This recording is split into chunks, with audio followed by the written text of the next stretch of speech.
अरे हट हट हट ना, लागल बा झाड़ा तुझे रास्ते में खड़ा हो जाए से। खरीद ले जा। अरे हम जाले झाड़ा फिरे न लगल बा, जोर के लैट्रिन लागल है। धरा धरा इधर हो बाबा ला ना तनी बनाना था। बना ले चला बा। अहो दिना दादा 12,000 रुपया मिल रहा तोरा बाथरूम बनावेला तो ओ में न जाए जाओ झाड़ा फिरे, अब बाहर जाला। अरे बुड़बक पैखाना भर जेते यही चलते ना बाहर जाइले। ओ दिना चाहे तू ठीक कही, हमरो सबके सरकारी पैखाना मिलल है, तैयो हम सब बाहरे जाइले। कहियो आज तक ले न गेलिए पैखाना में। घरे में खतई या घरे में हकतई, ई घिनक्कर वाला काम है। हम सब बाहरे हगिले आ घरे में खाइले, बुझला। हो दिनेश भाई ठीक है ना कहे छो राजू भाई, हमरो मिलल है सरकार के पैसा 12,000। समझ गेला साले के खूब खैली मछली आ खूब पीली तारी, सरकार के पैसा सद गेले। तब ना आज हम जाइले साले के बाहर हक घरे में खतई या घरे में हकतई। लाओ दिने चलाओ जल्दी खैनी खैनी दो ना, कस के लागल है झाड़ा। लाओ लाओ लाओ जल्दी लाओ, बहुत तेज लागल है हमरो लेटरी।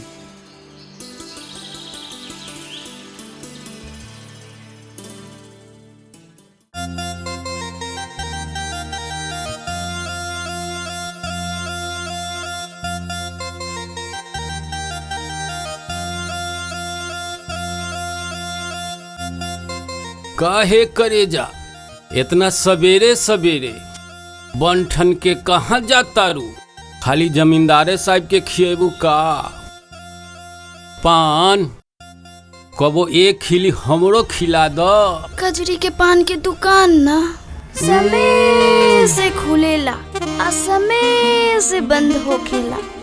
खाए के होखे ना तो आ जाइए 3 से 5 नंबर लगा के। अभी हम जातानी खेत में ताजा ताजा सब्जी तोरे। हाय तुहार यही अदा पर तो हम पागल बानी कजरी।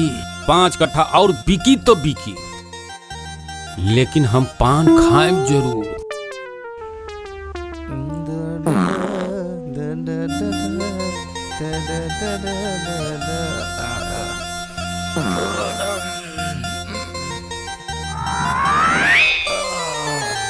रे दुगला मुझा से तोरा तनको लाज ना लगता रे?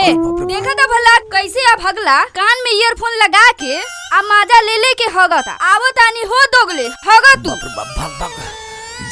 आज दोगले की वही पर लसार के न मारली तो हमरो नाम कजरी ना।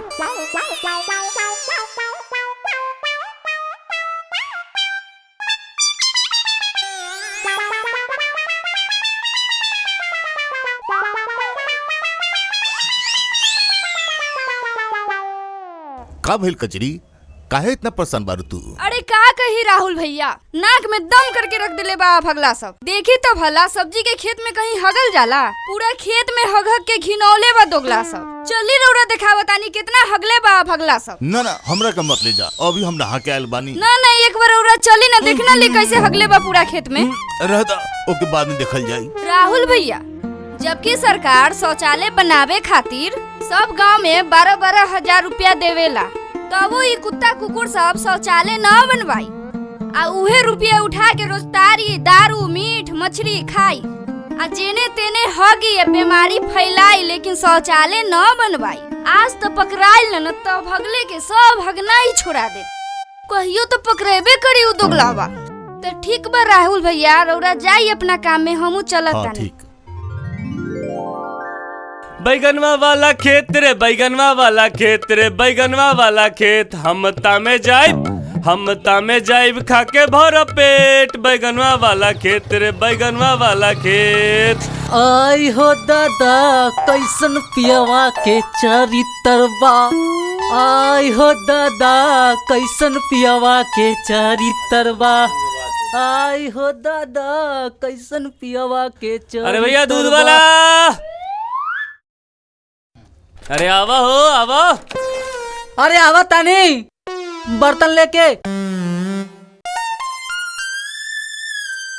आई हो दादा कैसन पियवा के चरित्रवा, दादा कैसन पियवा के चरित्रवा, आय हो दादा कैसन पियवा के चरित्र बा।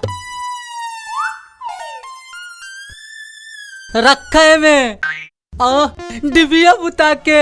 हाँ देता नहीं। हाई ला हमार प्योर प्रोटीन वाला दूध। अरे दूध में पानी मिलावले बड़ा था। ना हम ही सब धंधा ना करी ले। ई दूध इतना पतला कैसे बा?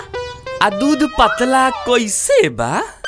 हाँ याद आ गइल। काल नू हमर गैया बहुते पियासल रहे, यही से पूरा 4 बाल्टी पानी एके बेर में पी गइल। आ ओकरा बाद जब दूध देवे लागल तो दे दनादन दे दनादन दे दनादन दे दनादन। अरे बाप रे बाप, यही से दुहत अभी ले हमर चुटकी छनछनाता। आ ज्यादा दूध देवे के कारण तनी दूध पतला बा। आ कुछ और दिन और पतले मिली। तो पैसा कुछ दिन पतले मिली डिबिया बुता के। हाँ साला नौटंकी। बाप रे बाप, पैसा चाहिए साले के पैसा।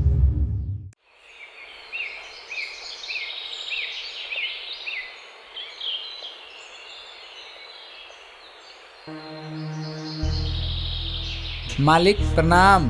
प्रणाम प्रणाम। काहो रामलाल, इतना सवेरे सवेरे कहाँ चलल बारा? हमरा बेटी के आज बारात बा, पूरा इंतजाम हो गल बा।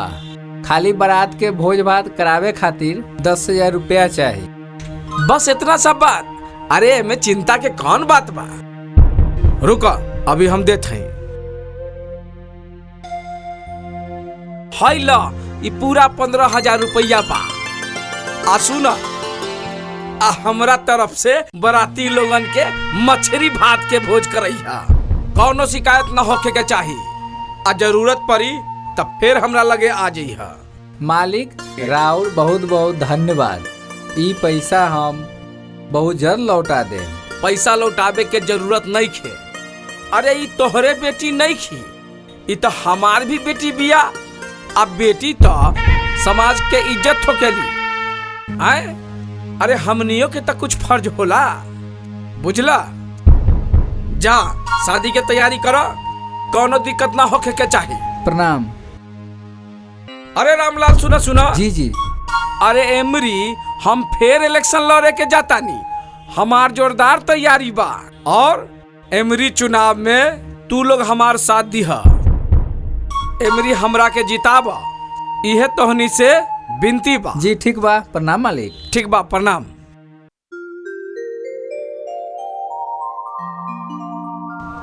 का बेटा कहाँ जाए के तैयारी बा? अरे माई वो अपन 4 लाइन के टेंडर चलाता नु। अच्छा वहीं जात बानी। ओ बड़ा सुंदर लगा तारा। माई बेटो तो तोरे है ना? हाँ ठीक बोलला। अपन ख्याल रखिए बेटा, समय पे खाना खा लिया, ठीक बा? अरे माई तोहार बेटा अब लड़का नहीं खे, अब हम सियान हो गइल बानी। अब हमार चिंता तू छोड़ दे। ठीक बा। ठीक बा माई, तो अब हम जात बानी। प्रणाम। आ सुना। हाँ माई। जल्दी घर आ जाइए। ठीक बा माई। ठीक बा।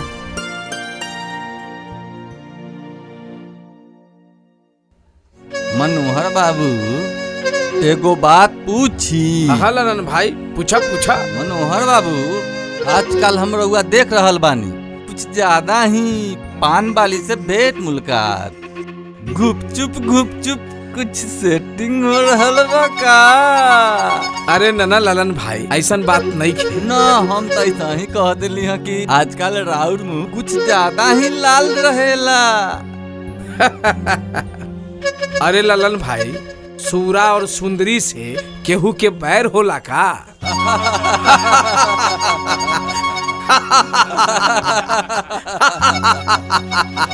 बच्चा के मनोहर बाबू इलेक्शन के टाइम बा, कोनो गड़बड़ न हो के चाहिए। अरे चौधरी जी बड़ देश में ऐसन छोट छोट बात होते रहेला, ए पर ज्यादा ध्यान देवे के जरूरत नहीं खे। हम रउआ लोग के एक खातिर बुलौले बानी, एमरी के चुनाव कैसे जीतल जाए। तब मनोहर बाबू एमरी चुनाव लड़े के बाना। ई कैसन बात करत तानी चौधरी जी? ई कोनो मौसम के ब्यार बा जे पूरब से आई आ पश्चिम में चल जाए? अरे ई त राजगद्दी के मोहबा, राजगद्दी के जे जीते जी ना मरले के बाद जाए। क्या बात कहली मनोहर बाबू। और सब ठीक बा ना? सब ठीक है बा नेताजी। एकदम टनाटन बा पूरे क्षेत्र में। हाँ चाय ली चाय ली। चौधरी जी चाय पी, यादव जी, पांडे जी। अरे चभोरा, अरे हमार चाय अभी तेतानी गलती हो गई। मनोहर बाबू रउआ तो 64 विधानसभा क्षेत्र से 4 बार से इलेक्शन लड़तानी, बाकी एको बार जीत हासिल न भइल। अरे ललन भाई, 4 बेर से इलेक्शन लड़तानी तक का भइल? हमार कौन संपत्ति कम हो गई? अरे हमार बाप दादा के अर्जल बहुत संपत्ति बा और हम पूरा 64 के एकलौता जमींदार बानी, एकलौता। और हमार इक्के गो बेटा बा, प्रेम। ऐसे हमरा कोनो दिक्कत ना होई।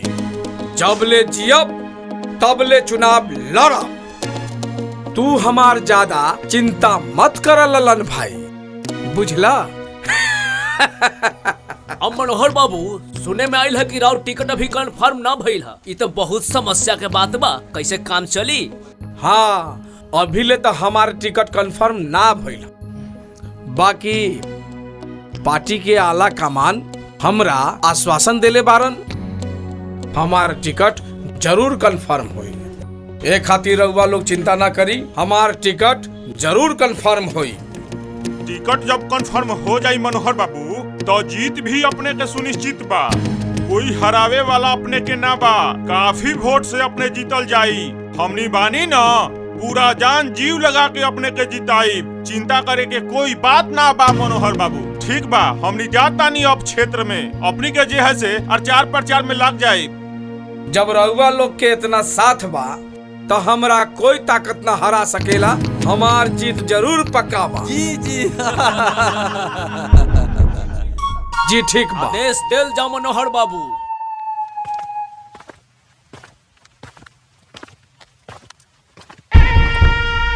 प्रणाम मनोहर बाबू।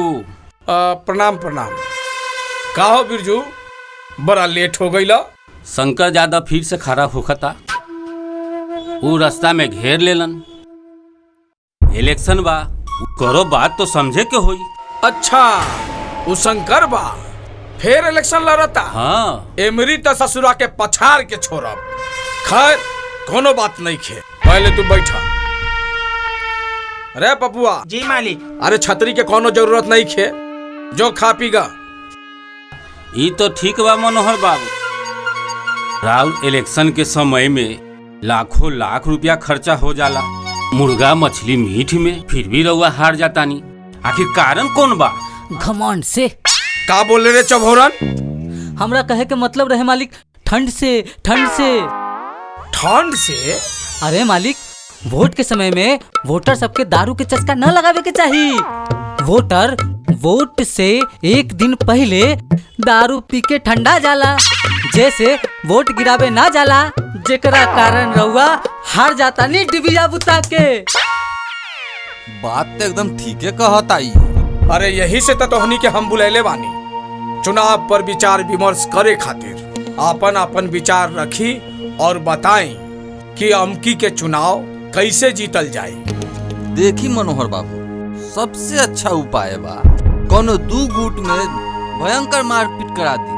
आ जवन जवन हॉस्पिटलाइज होई उ सब से मिल के 1,000 रुपया सहानुभूति के तौर पर दे दी। इससे पूरे क्षेत्र में राउर चर्चा के विषय बन जाए।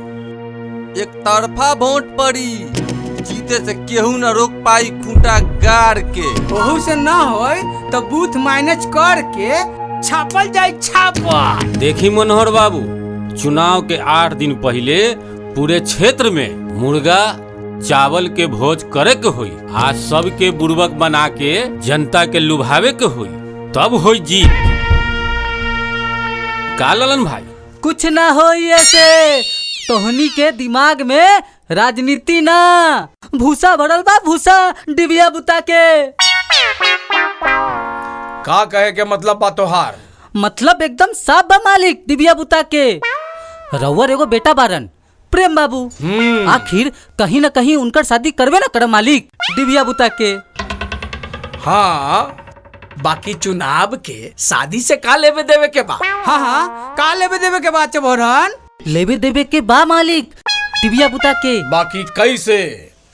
देखी मालिक, पूरे विधानसभा क्षेत्र के बीचों बीच कौनो गरीब परिवार के बेटी से अपन प्रेम बाबू के ब्याह करा दी, उहो बिना दहेज के दिव्या बुता के। अरे पहले पूरा बात सुनी था मालिक दिव्या बुता के। ऐसे पूरा विधानसभा क्षेत्र में हर वोटर के जबान पे रउआ चर्चा रही, रउआ प्रति जनता के दिल में विश्वास जाग जाई मालिक। ओकरा बाद जनता जब करवट ली दिव्या बुता के त रउआ जीते से कौनो माइक के लाल ना रोक सकेला दिव्या बुता के। बात में तो तोहरा दम बा चभोरन, यही से तू दीने में डिबिया बुता देवेले। मनोहर बाबू की इतना जल्दी ऐसन परिवार मिली कहाँ? हमारा नजर में एगो ऐसन परिवार बा रहरिया गांव में जौन 64पुर विधानसभा क्षेत्र में पड़ेला। वहाँ भूषण नाम के एगो गरीब मजदूर किसान बारन। बाकी उनकर एगो बेटी सालू पढ़ल लिखल सुंदर सुशील लड़की बानी जे जीविका में कोनो पद पर काम करतानी। रउआ कहीं तब बात आगे बढ़ाई। अरे एमे कहे क्या सोचे के का बा, जाई बात आगे बढ़ाई दिव्या बुता के। हाँ हाँ बिरजू, एमे पूछे के का बा? अरे तू जाके आजे बात कर, हो सके तो हम काले जाके लड़की देख ले। यही से कहल जाला मालिक, अनहरियों में निशाना आ जगह पे जाता दिव्या बुता के। ठीक बात तो हमनी चलत तानी। प्रणाम। प्रणाम।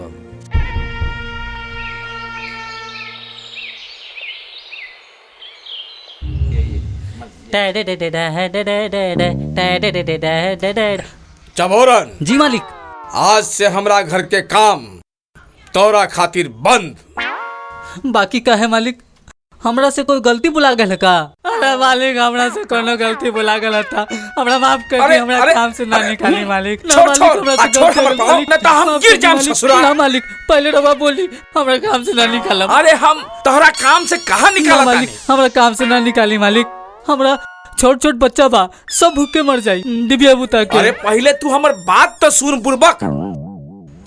मतलब के आज से तू हमार पिए बारे। पिए मतलब प्रमोशन? हाँ। जिया हमर मालिक, जिया जिया हो मालिक, जिया हो मालिक। मुहवा पे डाल के चदरिया लहरिया लूट हो मालिक। मुहवा पे डाल के चदरिया लहरिया लूट हो मालिक। हाँ, नाची और नचवाई, अब इहे बचले बा। अरे तो गलवा, तोरा तो वही बेर कहने की पहाड़पुर पेटिया से सब्जी लावेला, आ यहाँ तो नाचता रे। नाचे ही के पैसा मिलता तोहरा, आ सब्जी कौन तोहर बाप लाई? आज से हमर काम सब्जी लावे के नहीं के, हम आज से मालिक के पिए बानी डिबिया बुता के। आज से ही सब काम राउर बेटा करी, खाली 3-3 छिपा खाए से काम ना चली डिबिया बुता के। अरे मुझौसा निपुत्रा, तू हमरा बेटा के पड़तर करता रे। नौकर हाथे तो नौकरी लेकर आ, ना तो मुँहे नोच ले। अब हगले तही कन, आज खाई हा मुँह हटा हटा के। 10,000 रुपया का महीना पर हमरा खरीद ले बानी का दिव्या बुता के? रखिए अपन नौकरी, हम जाता नहीं। रे रे चबोरन सुन। ना ना मालिक, हम जाता नहीं, ऐसा नौकरी हमारा ना करे के बा। पवित्रा, ये तू ठीक न कर रहल बारू। भगा दा ऐसा ही नौकर सबके, सारा काम तू बिगाड़ के रख देबू। तो का करी? ओकरा के लिए जाके देवता वाले घर में पलंग पे बैठा के अच्छा से हक के खिलाई का? तब तो पवित्रा तोहरी भूल बा। नौकर के नौकर न समझे के चाहिए, ओकरा अपन बेटा से बढ़ के माने के चाहिए। तब्बे उहो तोहारी इज्जत करी, न तो उहो तोहार वैल्यू ना करी। चबोरन तो हमरा बहुत काम के आदमी बा, ओकरा तो हमरा मना के लाभी के पड़ी। हाँ तो जाई ना, के मना कैले बा? जाके मना के लाई। जब माथा पे चढ़ के पेशाब करी ना तब पता चली कि नौकर नौकरे होला।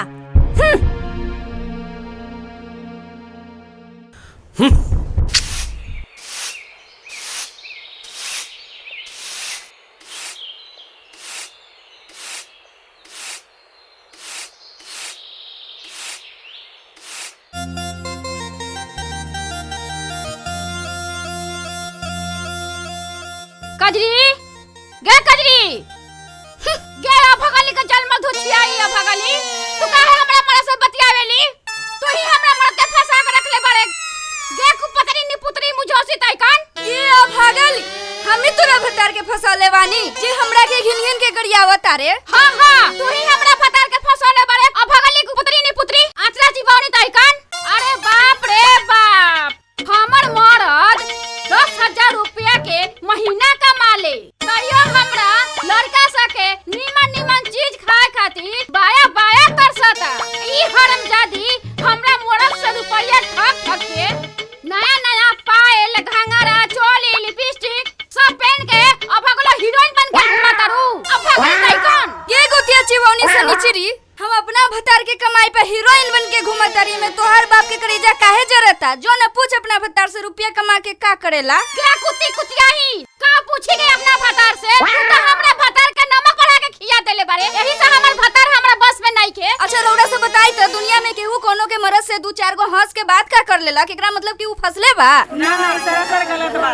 बेटा बेटी के करो घी ढारी करे मगरो हमने दोनों के बीच में जीना भगला बोल दी है आ कुटरकन बात कर दी है ओकरा के एको दिन एको नतीजा ना छोड़े बीच में से तो बोलल ठीक है के भगली भत्तर कटनी इतने तुरंत दिक्कत बा ना त फारा में बांध के रख अपना भत्तर के जेने जेने जाई है ले जाई है खुलल रही तो लोग बोलबे ना करी गे सतनिया गे तोरा घर में मर्द नहीं खे जा हमरा पास से बतियाइबे जे दिन बतिया के पकड़ा गइलिस ओइ दिन छोटा ला सा ना मारनी तब हमहु एक बाप के बेटी सुनी छी ना तू हमरा मारबे गे तू हमरा मारबे एक बाप के बेटी हते ना तो औरी लगा के दिखा तोरे खजूर के बढ़ने से तोर सारा लक्षण ना उतार देली तो हमरो नाम कजरी ना गे अभगली तोरा कितना दम बा गे अभगली गे धुछे तुम छुड़वा के ना पकड़ ले गे अभगली गे तू छुड़बे के ना अरे ई का हो रहल बा की चाहि छे गे ई का हो रहल बा छोड़ तोनी के दिमाग खराब हो गेल बा का डिबिया बुता के। हां हां हमर दिमाग खराब हो गेल बा तू 10,000 रुपया के महीना कमाला त 100 रुपया तू का करेला हैया भगली पर लुटावत र ई का कतारू डिबिया बुता के। हां हां हम ठीक कहतानी डिबिया त आज तोहर बुताइबे करी घर के देवता लाल काटे और बहिन पर खाए पूरी सब तोरे चलते होता चल भगला घर में पहले तब तोरा के बतावतानी चल अरे बाप रे बाप भगला उधरबे किनारे ना तू हमरा मारबे डिबिया बुता के मारबे आज तो हटान पच्चीस पहले छोड़बो ना करे चल आज हमरा पूरा विश्वास हो गई तू मारबे हमरा कि तू सब दुनिया के छोड़ दे हमरा अरे बाप रे तू मारबे हमरा चल भगला गे कचरी चल आज गे कचरी बचा लेगे गे हमरा बचा लेगे कचरी तू सब दुनिया के फिर कचरी के आ तू कमा के तू दुनिया के तरह आज तक झाड़ू उतारे ना चल चल भगला चल घर में गे कचरी के घर में खर्च गे कचरी के गे बचा लेगे चल भगला चल घर में छोड़ दे हमरा छोड़ दे अरे बाप रे बाप और ये सब दुनिया को छोड़ दे छोड़ दे तुम्हारा लग रहोगे भगले कहीं जा बे ये भगले